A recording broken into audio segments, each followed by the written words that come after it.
Yes, just like that. This will be more than enough to assassinate Varka.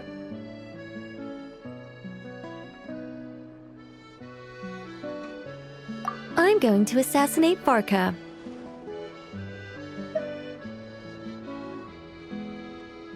I need ideas for assassinating the Grand Master.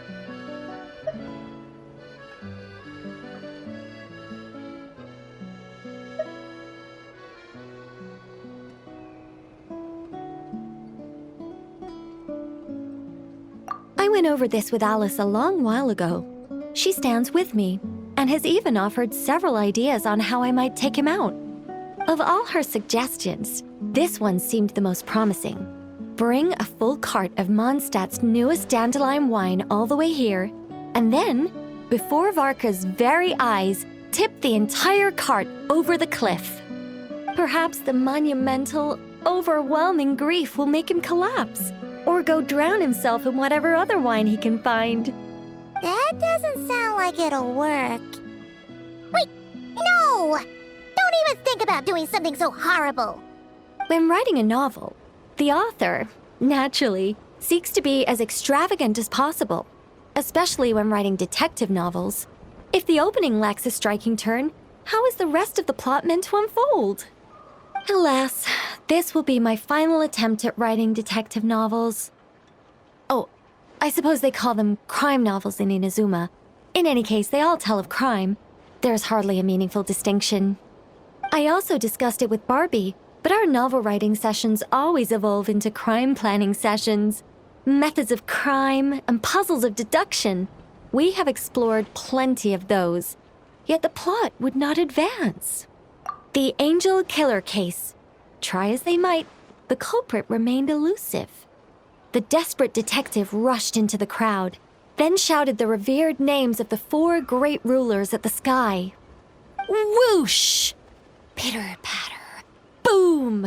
Detective and murderer reduced to ash. What kind of writing is that? Doesn't that leave no room for deduction at all? Of course there is. It was only through painstaking deduction that the detective finally discovered the names of the 4 great rulers, learning also that shouting them at the sky would inevitably reduce one to ash.